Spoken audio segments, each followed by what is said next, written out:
So one more small topic I forgot to tell you, that is intervertebral disc. So this is the intervertebral disc. This is a picture of intervertebral disc. So we know this is our vertebrae. So this is one vertebrae, this is second one. So in between the two we can see there is a disc. So this is the intervertebral disc or IV disc. Okay. Then intervertebral disc, the shape will be vary according to the region, okay, according to the vertebral bodies which they can be seen. So the shape can be vary, and the thickness of the intervertebral disc, this also will vary according to the region. And in case of the cervical region and the lumbar region, case of cervical and lumbar region, the disc are thicker in front. This is the front portion, here comes the back portion. So in case of lumbar region and the cervical region, this will be thicker in the front region and thinner towards the periphery. It will be thin towards the, so not periphery, thin towards the posterior part. Okay, in front it will be thicker and thin, it will be thinner towards the posterior part. Okay, here we can make out this portion. This will be thicker in anteriorly and posteriorly it is thin. Okay, but in case of thoracic region and all, here we can make out the thoracic region, the thickness will be uniform. In the anterior and posterior portion, there will be uniform thickness. And the coming to the structure of the intervertebral disc, here we can make out it is made up of three parts. Okay.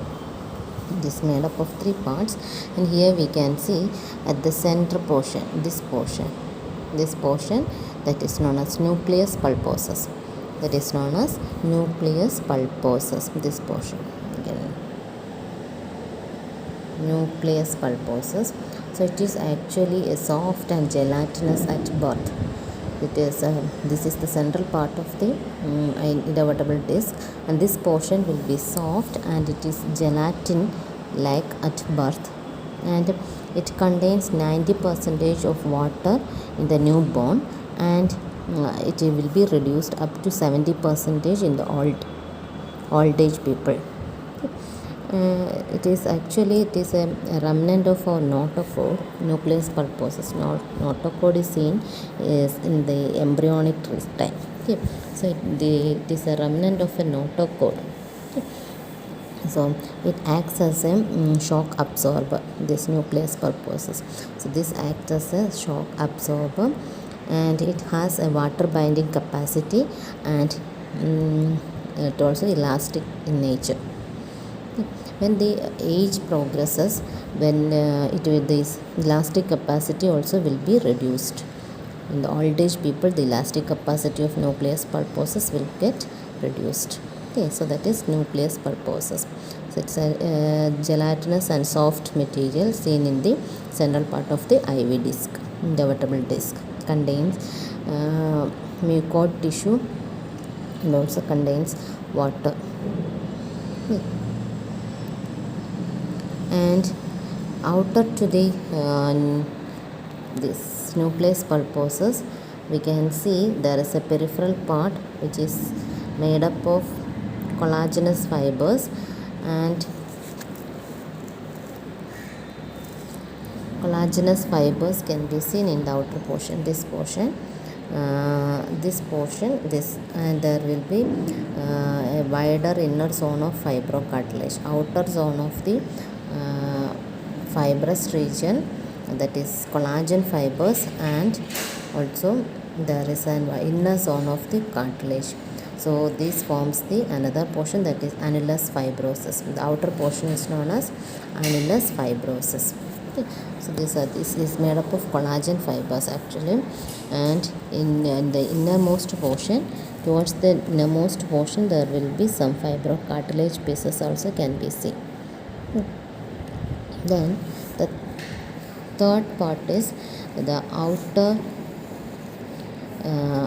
there will be a cartilaginous plate can be seen in the upper part. Here, and coming to here, the upper part, the upper surface there will be a cartilaginous plate, and also another lower part also there will be another piece of cartilage can be seen in the upper and lower surface of the intervertebral disc.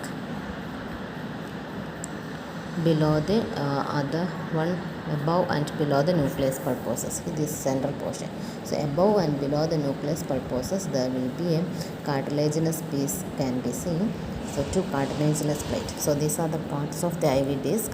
The center there will be a nucleus pulposus covered by the annular fibers, that is collagenous fibers, which are known as annulus fibrosus. Then above the nucleus pulposus and below the nucleus pulposus there will be a piece of cartilaginous plate. So these are the parts of intervertebral disc. Okay. And the function of this intervertebral disc is it gives shape to the vertebrae. Okay.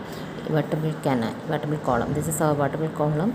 So this gives shape to a vertebral column, and here we can see if it is going back, curvatures are forming, then this portion will become wider and here become narrower. Like that it gives shape to our vertebral column. And also the main function is it acts as a shock absorber. It acts as a shock absorber. And applied anatomy we already seen in so many patients. There will be, in some cases what will happen, there is herniation of the nucleus pulposus. That means this portion mostly seen in the lumbar region. So in that cases what will happen, in old age these collagenous fibers, these collagen fibers, they will become weak, and what will happen, in some regions these fibers will break. Okay. So that this nucleus pulposus will come out of this annulus fibrosus, and this will come backwards. See, this is our vertebral column, and here these are the spaces, that is intervertebral foramen. Okay. Through this foramen our spinal nerves are emerging. Okay. Spinal nerves emerges through this foramen. So what will happen, if this disc is going backward, what will happen, it will compress the nerve roots. Okay. So it is compressing the nerve roots, causing pain in the region it is applied. If it is in the lumbar region, it will cause pain in the lower limb and all. Okay. So that condition is known as herniation of the nucleus pulposus. So most commonly it is seen in the lumbar region. It is known as slipped intervertebral disc. Okay. Slipped intervertebral disc. So these are the